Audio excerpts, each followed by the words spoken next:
할렐루야, 같이 기도하고 오늘 예배를 시작합니다. 좋으신 하나님 감사합니다. 오늘 월요일을 시작합니다. 하나님의 말씀으로 시작합니다. 하나님, 새 힘을 얻고 또 말씀이 우리를 인도하는 것대로 기쁨 안에 거하게 하여 주옵소서. 기대합니다. 예수님의 이름으로 기도합니다. 아멘. 오늘 우리에게 주시는 말씀은 야고보서 5장 1절에서 6절까지 말씀입니다. 야고보서 5장 1절에서 6절입니다. 야고보서 5장 1절에서 6절입니다. 찾으셨으면 우리 1절부터 같이 읽겠습니다. 들으라 부한자들아, 너희에게 임할 고생으로 말미암아 울고 통곡하라. 너희 재물은 썩었고 너희 옷은 좀 먹었으며 너희 금과 은은 녹이 슬었으니 이 녹이 너희에게 증거가 되며 불같이 너희 살을 먹으리라. 너희가 말세에 재물을 쌓았도다. 보라, 너희 밭에서 추수한 품꾼에게 주지 아니한 싹시 소리를 지르며 그 추수한 자의 우는 소리가 만군의 주의 귀에 들렸느니라.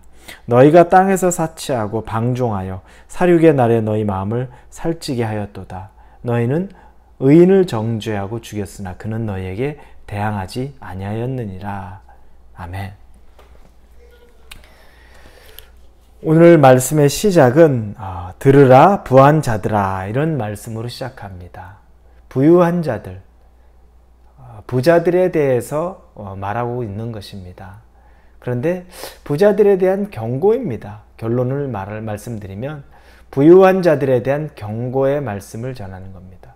여러분, 부유한 것이 부자가 죄입니까?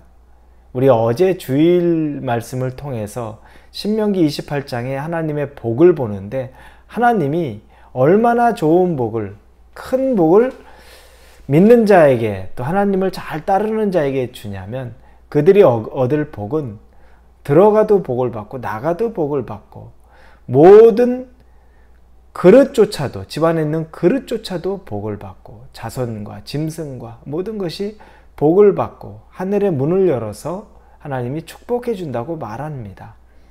하나님이 그렇게 약속해 주시는 것, 즉 우리가 복을 받아서 물질을 소유하는 것, 그건 그 자체가 죄가 아닙니다. 그런데 오늘 우리가 관심 있게 봐야 될 부분들은 바로 말세에 그 일을 행했다. 그래서 3절 뒷부분에 보니까 너희가 말세에 재물을 쌓았도다라고 말합니다. 말세에 재물을 쌓았도다. 이것도 큰 죄일까? 말세라고 재물을 안 쌓아야 되나? 그런데 지금 야고보 사도의 말세에는 굉장히 경제적으로 힘든 때입니다. 지금 그 시대를 말세라고 정해서 이야기합니다. 온갖 핍박이 교회에 임했고 교회 성도들 가운데는 그날 먹고 사는 문제로 힘들었는데 이 교회 안에도 부유한 자들, 부한 자들, 꼭 교회만이 아니어도 부자들에 대한 문제가 시급했던 겁니다. 그들이 본인의 부만 축적한 것이 문제가 아닙니다. 4절에 보니까 보라, 너희 밭에서 추수한 품꾼에게 주지 아니한 삭시 소리 지르며 그 추수한 자의 우는 소리가 만군의 주의 귀에 들렸느니라. 자기 밭에서 추수한 품꾼에게 싹을 주지 않은 겁니다. 얼마나 원통한지 그 사람들이 소리를 지르며 우는 소리가 만군의 여호와 우리 주의 귀에 들릴 정도였다는 겁니다.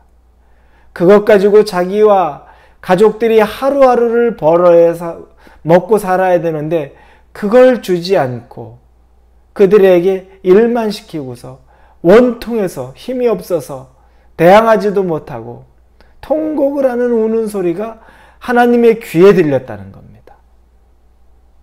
말세 때에 자기 재물을 쌓았는데 줘야 될 것들, 먹고 살아야 될 사람들에게 주지 않고 그들은 오히려 금과 은과 2절 3절입니다. 금과 은을 녹슬도록 하나님이 만들 정도로 이미 금과 은을 샀다는 거죠. 그리고 재물과 옷과 이런 모든 것들을, 그래서 5절에 보니까 사치하고 방종하여 온갖 사치는 다 하면서 옷과 재물과 금과 은을 쌓아두면서도 그들에게는 일을 시키고도 당연히 줘야 될 품삯까지 주지 않고 그걸로 자기의 재물을 쌓은 것. 말세. 사람들이 가장 두려워하고 힘들어하는 말세에 그런 일을 한 것을 보고서 경고하는 겁니다. 하나님이 어제 본문에서 주일 예배 때 신명기 말씀을 통해서 하나님이 그렇게 복을 주신다고 할 때 전제 조건이 뭐라고 그랬죠? 하나님의 말씀을 만일 너희가 하나님의 말씀을 다 잘 지켜 행하면, 순종하면 주시는 복. 그래서 물질에 대해서 하나님의 것이 당연히 있고, 그리고 그 하나님의 것을 넘어서서 레위기의 말씀에서는 하나님에게만 드리는 것이 아니라 또 구제의 11조도 이야기를 합니다. 가난한 자들을 위해서 나눠줘야 되는 것. 그리고 추수할 때 경작지에 떨어져 있는, 땅에 떨어져 있는 것들은 추수하지 말라고 말합니다.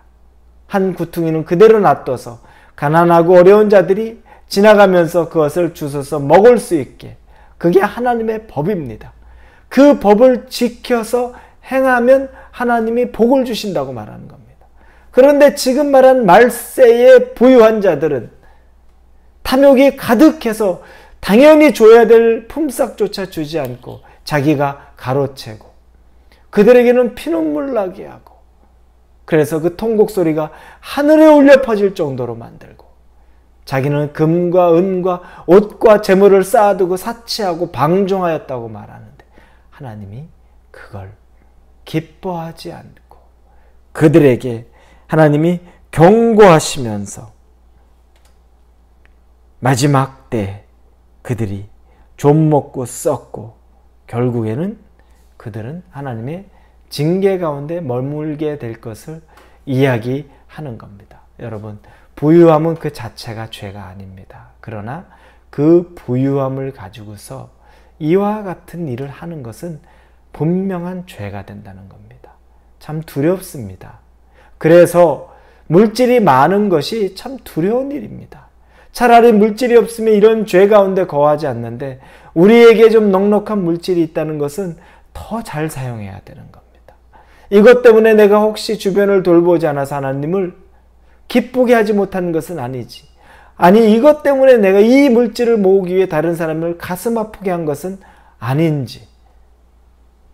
이 말세 때 야고보보다 지금이 더 말세 아닐까요? 이때에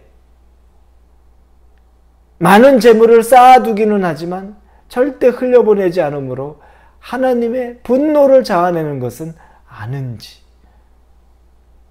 부유한 자, 우리가 다시 생각해 봐야 됩니다. 반드시 닥칠 고난이라는 겁니다.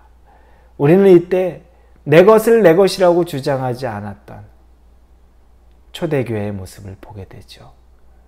자기 것을 가져와서 그 재물을 팔아서 남은 돈으로 공동체 가운데 그것을 나누던 모습을 봅니다. 어떻게 그런 일이 있었을까?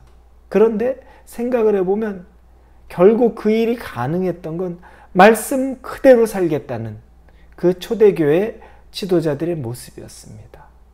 이것이 우리에게 깊은 울림이 됩니다. 저와 여러분에게 울림이 됩니다. 말씀 그대로 살려고 작정하면 우리에게 하나님이 요구하시는 것, 또 우리에게 권면하시는 것, 이런 것들에 우리가 반응할 수 있습니다.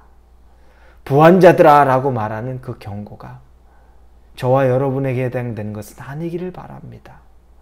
주변을 돌아보았습니다. 그들을 제가 살피고 있습니다.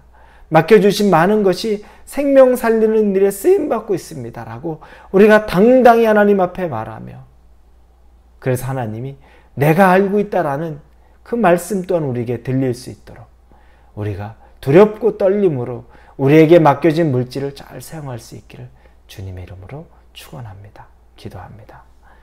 하나님, 물질이 많은 것이 참 두렵다는 것을 보게 됩니다. 차라리 물질이 없다면 이런 죄 가운데 머물지 않을 텐데 물질이 많음으로 유혹이 있고 쌓아두려고만 하고 다른 사람 아프게 하는 일 있는 것은 아니지 다시 돌아봅니다. 죄에 넘어지지 않게 하시고 하나님의 마음으로 사람 살리게 하여 주옵소서. 예수님의 이름으로 기도합니다. 아멘.